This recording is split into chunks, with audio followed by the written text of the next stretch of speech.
David Muir, ABC's World News Tonight, America's most watched newscast. Now streaming same day with all the breaking news of the day on Disney Plus. Most watched, most trusted. Now on Disney Plus every night.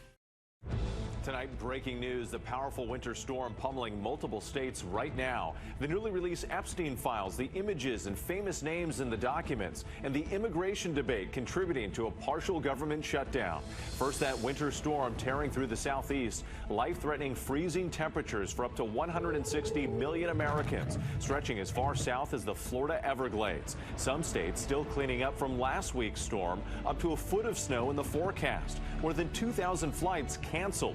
Plus, a chain reaction crash in the west, dozens of cars in the pileup. Our weather team tracking it all.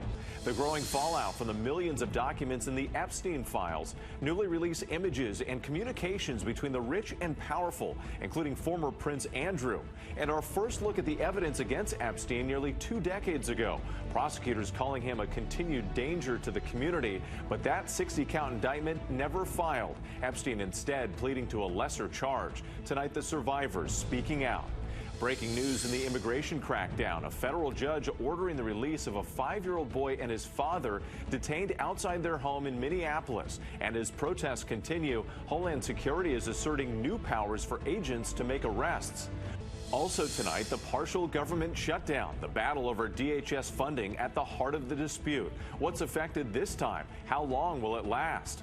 Tragedy at sea. The Coast Guard calling off the search for 6 crew members missing after their commercial fishing boat apparently sank in icy waters off the coast of Massachusetts. Olympic sprinter Sha'Carri Richardson arrested. Police say new video appears to show her speeding past a patrol car and later pleading with an officer not to arrest her. Time's up for travelers, why it could cost you more to fly if you don't have a real ID. Remembering actor Damon Wilson from the beloved 70s sitcom Sanford and Son. And America strong. When the snow came down, these heroes stepped up. From ABC News World Headquarters in New York, this is World News Tonight. Good evening. Thanks for joining us on this Saturday. I'm Wade Johnson. We begin tonight with dangerous weather. 27 million Americans on alert for snow in the southeast, and more than 175 million facing a brutal Arctic blast. The snow is getting heavier in the Carolinas with gusty winds. Some areas near the coast could see whiteout conditions. Crews struggling to clear the roads.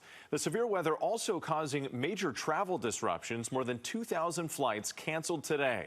In Southern California, dense fog contributed to a chain reaction crash. Dozens of cars in the pileup, shutting down a major highway. And Tennessee calling in the National Guard to remove debris. One of the states still cleaning up from last week's deadly storm. There's also a coastal flooding threat for the southeast. Our weather team is standing by with the forecast. But first, ABC's Christiane Cordero leads us off from Virginia Beach. Tonight, another powerful winter storm slamming the east. Snow blanketing parts of the Carolinas as residents from Georgia to Maryland battle wind gusts up to 70 miles per hour. Places not used to this kind of weather. Virginia Beach is among those under a winter storm warning. We don't see a lot of snow here, so really it's about 3 or 4 days of almost around-the-clock prep work. The 1-2 punch of winter weather causing dangerous driving conditions through the weekend. More than 2,000 flights canceled today. Delta's Atlanta hub heavily impacted, and American canceling all of its flights out of its Charlotte hub. In Winston-Salem, the weather forcing NASCAR to postpone the Cookout Clash race, and life-threatening cold is expected to impact some 160 million Americans, with sub-freezing temperatures stretching as far south as Orlando and Houston. Tennessee still cleaning up from the last storm. Tens of thousands still without power in the Nashville area, with temperatures remaining below freezing. They're cutting things off of the power lines and anything that's hanging. The bitter cold continues to grip the Northeast. New York City and Philadelphia approaching their longest stretch of days below freezing in 8 years. And on the West Coast, a much different story. Foggy conditions may have contributed to a pileup involving dozens of vehicles in Delano, outside of Bakersfield. 10 people hurt. The road closed for hours. Whit, the plows are ready to go here in Virginia Beach. Temperatures are in the 20s, which is very unusual. The normal high this time of year is in the 50s. And the last time the city experienced a prolonged cold snap like this was in 2018. Whit. All right, Christiane, thanks so much. Let's get right to meteorologist Danny Beckstrom from our New York station WABC. And Danny, the conditions only expected to get worse overnight. That's right. This is a rapidly intensifying low, which means the snowfall intensity and wind intensity really ramp up tonight. Snow falling from northeast Georgia into Virginia right now. Winter storm warnings in effect for those states as well. But it's not just the inches of snow, it's also the wind. The combination of both could create whiteout conditions, which makes travel especially dangerous. Putting future casts into play, the snow continues to fall for the Carolinas through daybreak Sunday. Then the storm system rides up the east coast. Now, it looks like the northeast spared from the snow, but we'll get the wind, where in the Carolinas we could pick up an additional 6+ inches of snow before Sunday morning.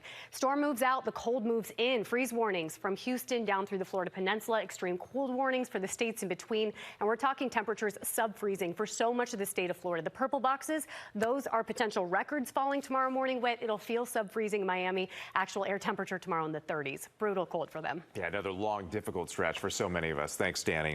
Now to the fallout from the latest release of the Jeffrey Epstein documents. They include communications between the rich and powerful, from the co-owner of an NFL team to billionaires like Elon Musk. And tonight, the newly released photos of Britain's former Prince Andrew. Here's ABC's investigative reporter, Olivia Rubin. Tonight, the fallout continues as new details emerge from the millions of newly released Justice Department records on convicted sex offender Jeffrey Epstein. Today, we are producing more than 3 million pages, including more than 2,000 videos and 180,000 images. Including this stunning, never-before-seen prosecution memo and draft indictment written nearly 2 decades ago. Prosecutors in Florida detailing the disturbing evidence they gathered against the financier, calling him a continued danger to the community based upon his continued enticement of underage girls. But that 60-count indictment never filed. Instead, Epstein landing the now infamous deal allowing him to plead guilty to lesser state prostitution charges, for which he served just 13 months in a Florida jail. Upon his release, Epstein free to enjoy a jet-setting lifestyle and access to the rich and famous until his 2019 arrest. These messages from 2013 show Epstein connecting New York Giants co-owner Steve Tisch with various women. In one exchange, Tisch asked about a woman only identified as M, writing, "Curious to know about M, pro or civilian." In another, Epstein informed Tisch about a microbiology student in Florida who he said was interested in meeting, advising Tisch to, quote, "make it clear that you will organize her ticket." In a statement, Tisch acknowledging a, quote, "brief association where we exchanged emails about adult women," but saying, "I did not take him up on any of his invitations and never went to his island. As we all know now, he was a terrible person and someone I deeply regret associating with." Known Epstein associates like the former Prince Andrew, who was stripped of his royal titles last year over his relationship with Epstein, back in the spotlight as well, with the release of these photos showing him crouched over a young woman, the date and context of the interaction unclear. Representatives for Andrew have not responded to a request for comment. Also in the documents, numerous unverified tips and unsubstantiated allegations against powerful figures in politics, finance, and entertainment, including President Trump, claims the Department of Justice says are unfounded and false. There's this mantra out there that, the Department of Justice is supposed to protect Donald J. Trump, and that's what we were telling. That's not true. That was never the case. We are always concerned about the victims. But some of Epstein's victims now furious, saying many of their names were left unredacted and exposed in this latest release. Epstein survivor Charlene Rochard tonight telling me she is, quote, "completely disappointed with the Justice Department." I have absolutely no faith in this justice system at this point. The DOJ is not taking care in survivors at all. They're not considering us.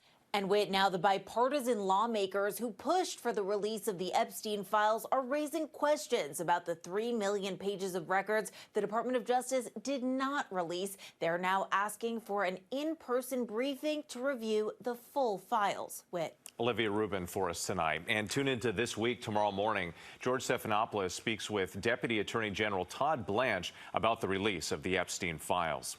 Now to the turmoil and protests in Minneapolis. Today, a federal judge denying Minnesota's request to temporarily stop the immigration enforcement operation.